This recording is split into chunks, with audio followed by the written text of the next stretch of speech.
संत मत्ती का सुसमाचार अध्याय 8 पहाड़ी प्रवचनों की समाप्ति है और इस अध्याय को संक्षिप्त रूप से समझने के लिए हमने इसे 4 भागों में बांटा है। पहला भाग अध्याय 8 1 से 17 तक। इस भाग में प्रभु ईसा एक कोढ़ी को स्पर्श करके शुद्ध करते हैं और उसे मूसा द्वारा निर्धारित भेंट चढ़ने को कहते हैं। इसी भाग में ईसा शतपति के नौकर को भी चंगा करते हैं जो लकवे से पीड़ित था। शतपति प्रभु ईसा से प्रार्थना करते हैं कि वह उसे चंगा कर दें। प्रभु ईसा शतपति के घर जाकर उसे चंगा करना चाहते थे, लेकिन शतपति कहता है कि मैं इस योग्य नहीं कि आप मेरे घर आए। आप एक शब्द कह दीजिए, मेरा नौकर चंगा हो जाएगा।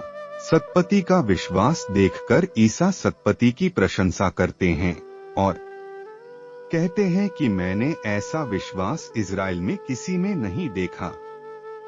इसी भाग में प्रभु ईसा पेतरूस की सास को जो बुखार से पीड़ित थी को भी चंगा करते हैं और उन्होंने बहुत से बीमारों को चंगा किया व अपदूतों को निकाला, जिससे यह भविष्यवाणी पूरी हो गई कि उसने हमारी दुर्बलताओं को दूर व रोगों को अपने ऊपर ले लिया।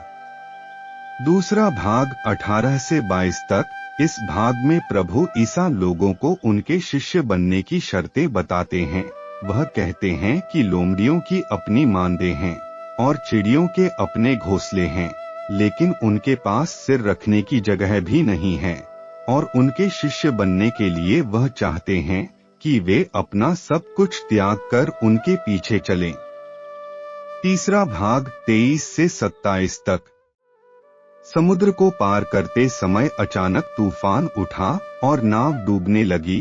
प्रभु सो रहे थे। शिष्यों के जगाने पर उन्होंने आंधी और तूफान को डांटा और वह शांत हो गए। ईसा ने उनके शिष्यों को उनके अल्प विश्वास के कारण डांटा और उन्हें निडर होने को कहा।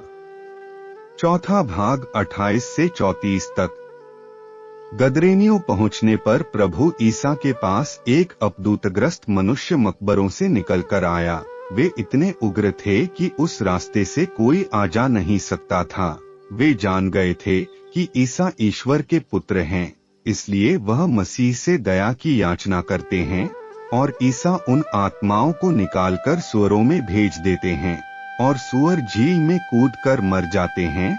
इस घटना के बाद उस नगर के लोग ईसा से उनके नगर से चले जाने का अनुरोध करते हैं। इस अध्याय से हमें यह शिक्षा मिलती है कि प्रभु ईसा को शारीरिक समस्याओं को ठीक करने, प्राकृतिक विपत्तियों को नियंत्रण करने और आध्यात्मिक शक्तियों, आत्माओं और सब वस्तुओं पर अधिकार है।